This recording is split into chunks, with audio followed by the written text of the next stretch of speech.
जय शिवराय शेतकरी मित्रांनो. तर पशुसंवर्धन विभागातर्फे 2025 मध्ये कोणकोणत्या योजना ज्या आहेत तर त्या राबवल्या जात आहेत, त्यामध्ये अनुदान किती देण्यात येणार आहे आणि लाभार्थी हिस्सा किती आहे, त्यांना अनुदान किती भेटणार आहे, ही संपूर्ण माहिती आपण मागील व्हिडिओमध्ये बघितलेली आहे.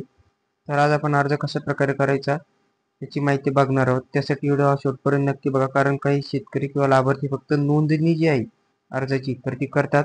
पुढील अर्ज प्रक्रिया जी आहे तर ती कंप्लीट न केल्याने त्यांचा अर्ज जो आहे तर तो ग्राह्य धरला जात नाही किंवा यादीमध्ये त्यांचे नाव जे आहे तर ते येत नाही.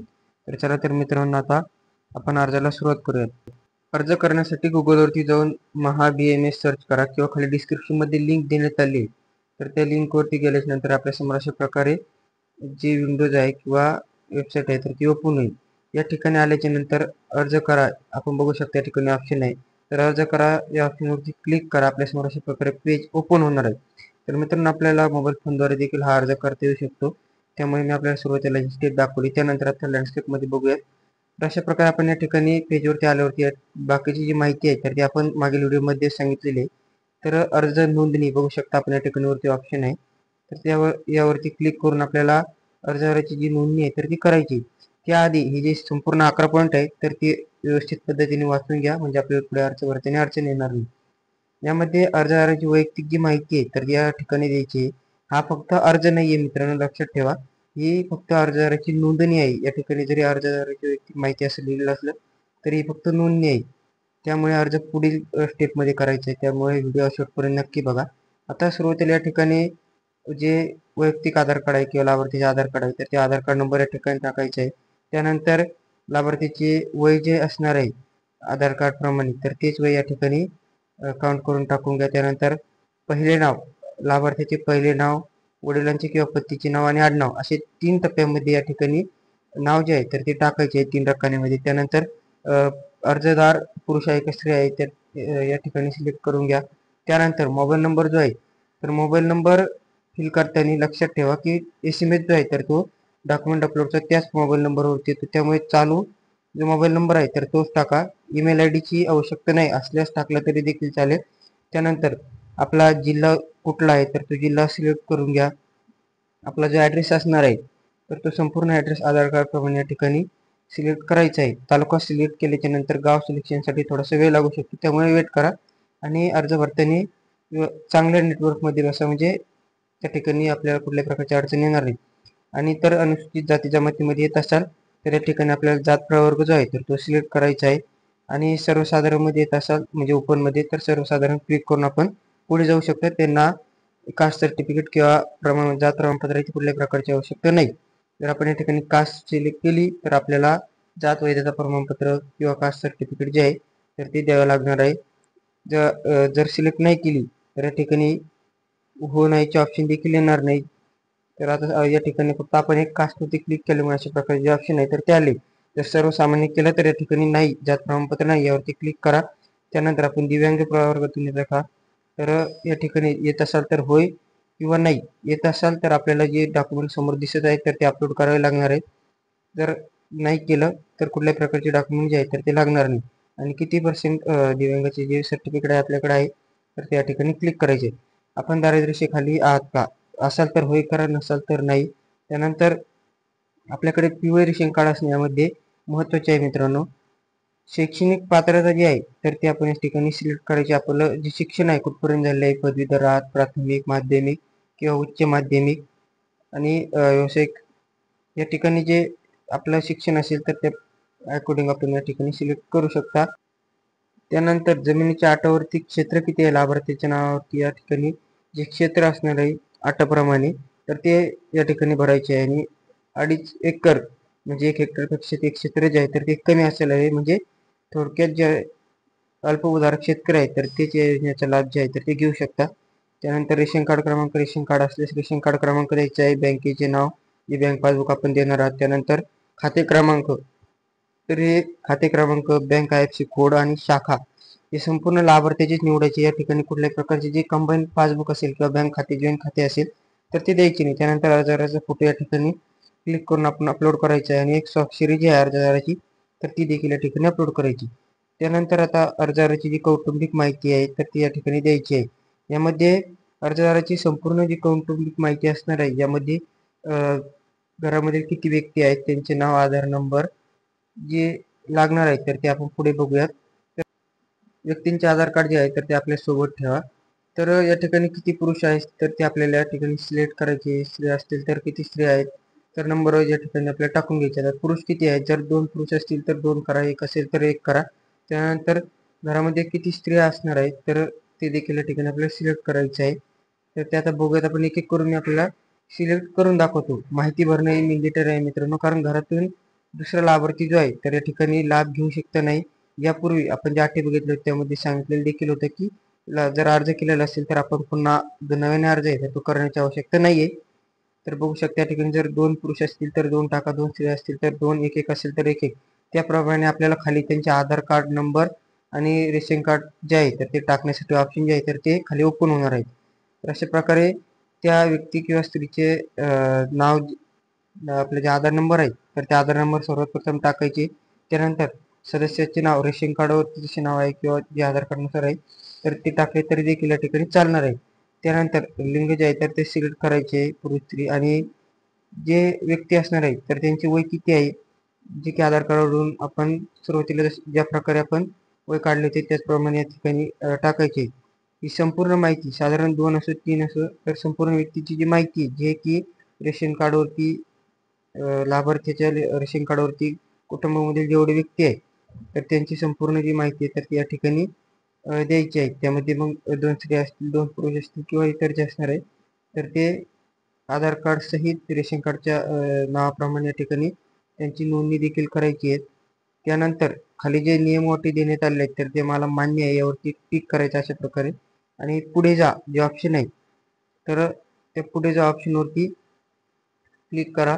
म्हणजे आपल्याला जी अर्जाची जी पुढील पेज आहे तर ते ओपन होईल, जे की आपण संपूर्ण माहिती भरलेली असणार आहे ज्यामध्ये लाभार्थ्याची, तर ती संपूर्ण माहिती एकदा ओपन होणार आहे. आणि आपल्याला यामध्ये जर काही बदल करायचे असेल तर आताच बदल करू शकतो. यानंतर आपल्याला कुठल्याही प्रकारचा जो बदल आहे तर तो करता येणार नाही. त्यामुळे माहिती जी आहे तर ती एकदा व्यवस्थित वाचून घ्या. आणि या ठिकाणी बदल करा हे एक ऑप्शन आहे, खाली बघू शकता, आणि जतन करा हे एक ऑप्शन आहे.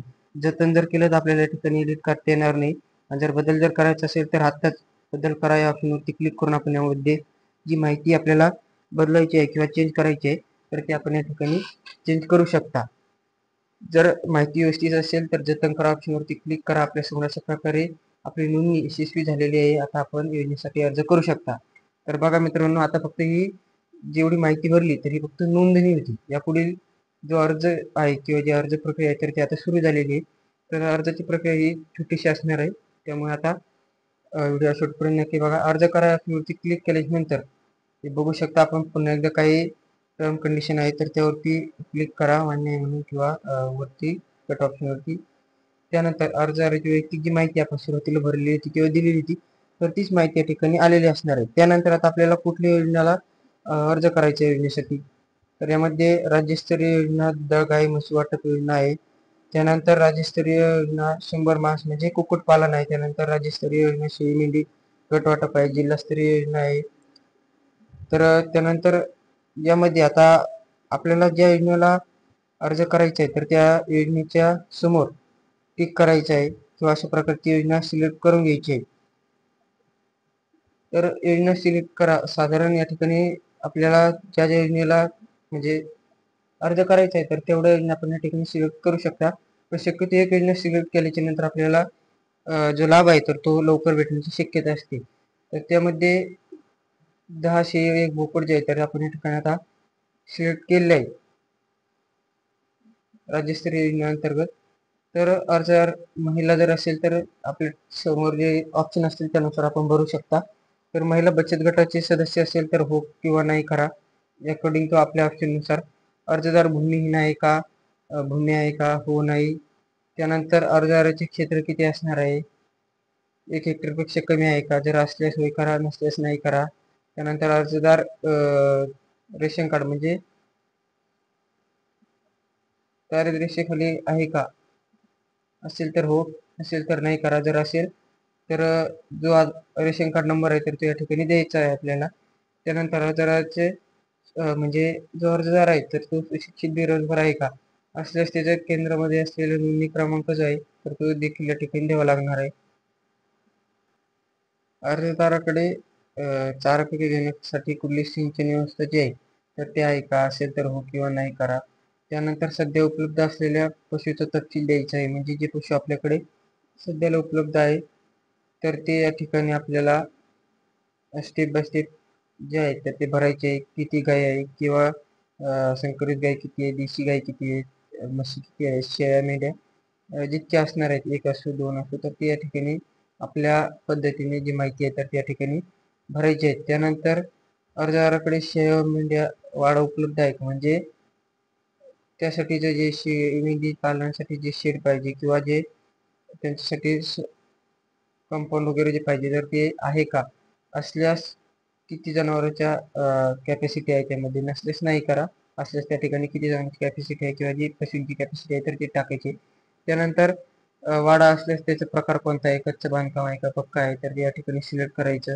नसेल तर नाही करा. अर्जाशी मेंढी पालन प्रक्रिया प्रशिक्षण घेतलेलं आहे का, जर घेतलेले असेल तर होय करा, नसेल तर नाही करा. होय केल्यावरती आपल्याला सर्टिफिकेट जे आहे तर या ठिकाणी अपलोड करावे लागेल, त्यामुळे नसेल तर नाहीच करा. त्यानंतर स्वतःच म्हणजे अर्जदाराचा हिस्सा स्वतः उभा करणार आहे का, अथवा बँकेकडून लोन घेणार आहे, म्हणजे खरेदीसाठी अर्जदार हा बँकेकडून लोन घेणार आहे का स्वतः सर्व पैसे देणार आहे, तर या ठिकाणी आपण सिलेक्ट करू शकता. बँकेकडून घेणार असेल कर्ज तर बँक कर्ज सिलेक्ट करा. त्यानंतर कर्ज घेतल्यास बँकेचा तपशील जो आहे तर त्या ठिकाणी द्यावा लागणार आहे. हो किंवा नाही. हो केल्यास आपल्याला कुठल्या बँकेचे कर्ज जे आहे तर या ठिकाणी घ्यायचे आहे तर ते आपण या ठिकाणी माहिती जी आहे तर ती बँकेचे नाव टाकायचे आहे. नाही केल्यास नाव टाकण्याची आवश्यकता नाही. त्यानंतर मागील 3 वर्षामध्ये कुटुंबामधील किंवा लाभार्थी जो अर्ज करत आहेत त्यांनी कुठल्या योजनेअंतर्गत अर्ज घेतलेला आहे का शासकीय, असेल तर होय करा, नसेल तर नाही करा. जर होय केलं तर आपल्याला योजनेचा जो लाभ आहे तर तो भेटणार नाही. त्यानंतर अर्जदाराच्या कुटुंबातील कोणता व्यक्ती शासकीय, निमशासकीय किंवा गव्हर्नमेंट सर्व्हिसमध्ये आहे का, जर असेल तर या ठिकाणी होय करा, नसेल तर नाही करा अकॉर्डिंग टू आपल्या ऑप्शननुसार. त्यानंतर 1 मे 2001 नंतर 3 अपत्य जन्मलेले आहे का, जर असेल तर होय, नसेल तर नाही करायचे या ठिकाणी देखील. त्यानंतर अर्जदार महानगरपालिका, नगरपंचायत किंवा जे आपलं रहिवासी प्रमाणपत्र आहे तर ते देखील या ठिकाणी आवश्यक आहे थोडक्यात. त्यानंतर या योजनेअंतर्गत माझे प्रकरण मंजूर झाल्यास दिनांक, म्हणजे मंजूर झाल्याच्या दिनांकापासून साधारण काही कालावधीत 1 महिन्याच्या आत जे आपण अर्ज केलेला आहे म्हणजे या ठिकाणी शेळी बोकडासाठी केलेला आहे किंवा इतर कुठल्या प्राण्यांसाठी पशूसाठी केलं आहे तर ती 1 महिन्याच्या आत खरेदी करेल. गरज पडल्यास बँकेकडून कर्ज मंजूर घेण्याची जबाबदारी स्वतःची राहणार आहे. अनुदान रक्कम जी आहे तर ती लाभार्थीची थेट खात्यामध्ये हस्तांतरित करण्यात येणार आहे. ही संपूर्ण माहिती आपण मागील व्हिडिओमध्ये दिलेली आहे, त्यामुळे ते आपण व्हिडिओ एकदा बघावा. अवघ्या 2 ते 3 मिनिटाचाच व्हिडिओ आहे. त्यानंतर वरील अटी शर्ती मान्य आहे वरती क्लिक करून पुढे जा यावरती क्लिक करा. आपला अर्ज अशा प्रकारे आपल्या समोर जाईल तर ते येणार आहे. आपला अर्जाची जी प्रक्रिया आहे तर ती आता कंप्लीट झालेली आहे. यामध्ये आपण पुन्हा एकदा ही जी संपूर्ण माहिती आहे आपण भरलेली तर ती बघू शकता. आणि बदल करायचा असेल तर बदल करा, काही चेंज करायचे असेल, जमिनी वगैरे जर टाकणे चुकलेले असेल, जमिनीचे क्षेत्र साधारण अल्पभूधारक शेतकरी या ठिकाणी अर्ज करू शकता. नंतर जतन ऑप्शनवरती क्लिक करा तर बघू शकता अशा प्रकारे पुन्हा एकदा टर्म कंडिशनचे एक पेज आलेलं आहे. तर अर्ज जतन केल्यानंतर यामध्ये कुठल्याही प्रकारचा बदल करता येणार नाही आणि एकदा जतन केलेली माहिती त्यात कुठल्याही प्रकारचे बदल जो आहे तर तो होणार नाही. तर याची आपण काळजी घ्या. जर काही चुकलेलं असेल तर आता जो बदल आहे तर तो करू शकता. त्यानंतर जर काही चुकीचे नसेल, सर्व माहिती व्यवस्थित वाटत असेल तर मला मान्य आहे या ऑप्शनवरती क्लिक करा आणि माहिती जी आहे तर ते आपण जतन करू शकता. जर काही चेंज करायचं असेल थोडा जरी तर बदल करा हे जे पेन्सिलचं आयकॉन आहे यावरती क्लिक करून आपण या ठिकाणी चेंज करू शकता. तर यामध्ये कुठलीही चूक नसल्यामुळे आपण ही जी माहिती आहे तर ती जतन करून ठेवणार आहोत. आणि जे पावती आहे तर ती पावती या ठिकाणी जनरेट झाली. अर्ज क्रमांक आहे, अर्जदाराचे नाव, मोबाईल नंबर, आधार नंबर जे आहे तर ते या ठिकाणी देण्यात आलेली वरती बघू शकता. तुमचा अर्ज यशस्वीरित्या सबमिट झालेला आहे. आता याची प्रिंट काढू शकता. तर अशा प्रकारची जी अर्जाची प्रक्रिया आहे मित्रांनो तर ती होती. व्हिडिओ कसा वाटला खाली कमेंट करायला विसरू नका आणि व्हिडिओ जास्तीत जास्त मित्रांपर्यंत शेअर करा. धन्यवाद मित्रांनो व्हिडिओ शेवटपर्यंत बघितल्याबद्दल. कारण बरेच सारे शेतकरी नोंदणीपर्यंतच व्हिडिओ बघतात आणि जी माहिती आहे तर ती पुढील अर्ज करण्याची प्रक्रिया त्यांना माहीत नसल्या कारण अर्ज अधुरा असतो आणि त्यामध्ये त्यांचे जी लाभार्थी यादी आहे किंवा नोंदणी प्रक्रिया जी आहे तर ती फक्त कंप्लीट होत नाही शेवटपर्यंत. पुन्हा भेटूया नवीन माहितीसोबत. धन्यवाद.